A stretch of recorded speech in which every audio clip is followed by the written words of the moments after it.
a new trade showdown is brewing between Brazil and the United States. With Trump's planned tariff hikes targeting Brazilian ethanol, Finance Minister Fernando Haddad is preparing for long, difficult negotiations.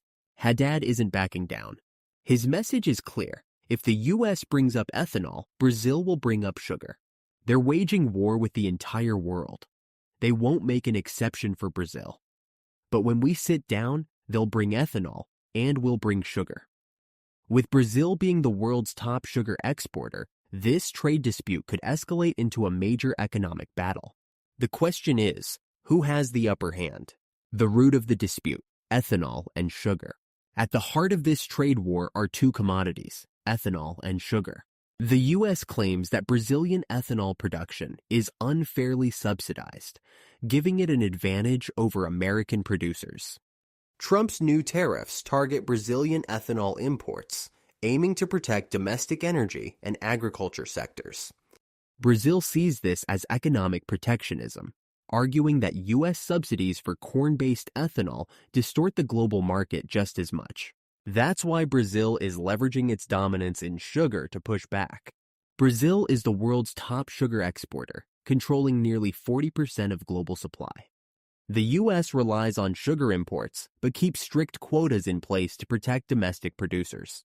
If Brazil demands better access to the U.S. market, it could shake up American agriculture. This isn't just about ethanol and sugar. It's about who controls key global commodities. Brazil's strategy: reciprocity, not retaliation.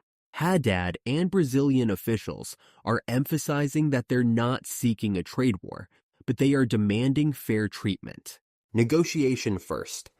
Brazil is open to discussions before taking drastic measures. Officials hope to find a compromise on ethanol that also benefits sugar exports, pressuring the U.S. on sugar imports. Brazil may demand higher U.S. sugar quotas in exchange for concessions on ethanol. If the U.S. refuses, Brazil could seek new markets or impose restrictions on American goods.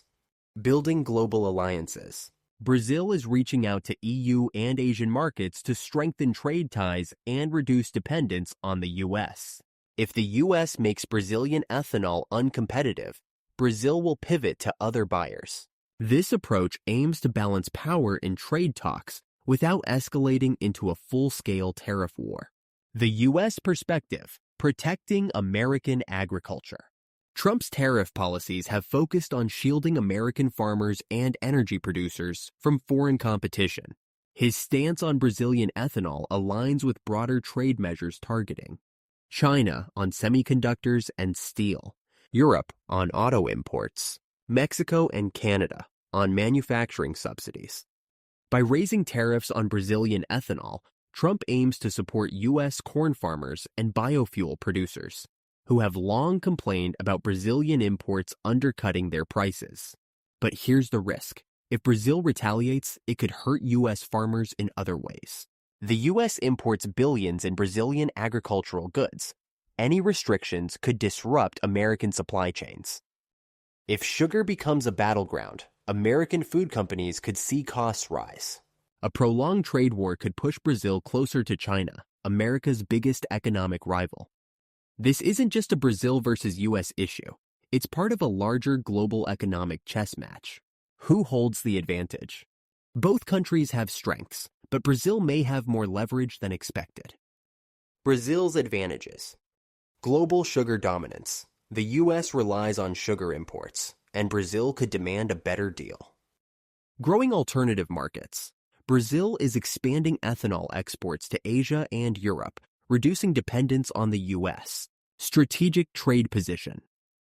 As a BRICS member, Brazil has growing influence outside Western markets. U.S. advantages. Massive consumer market. The U.S. remains one of Brazil's biggest buyers.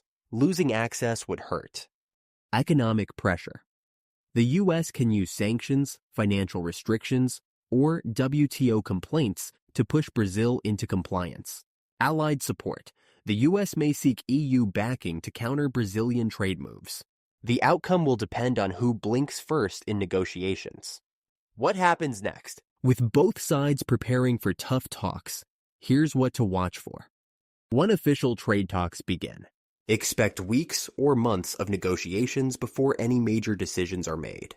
Brazil will push for better sugar access, while the U.S. will demand ethanol restrictions remain.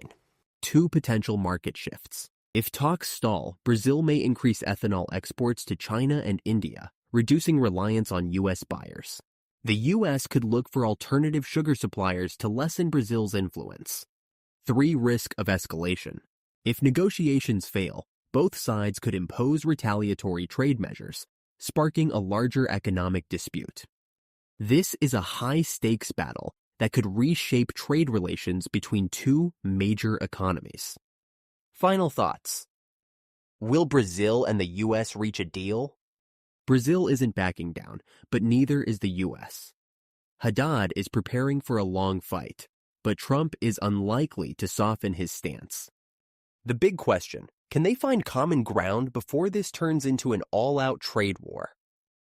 What do you think? Should Brazil fight back hard or negotiate for a better deal? Let us know in the comments. Subscribe for more in-depth geopolitical analysis.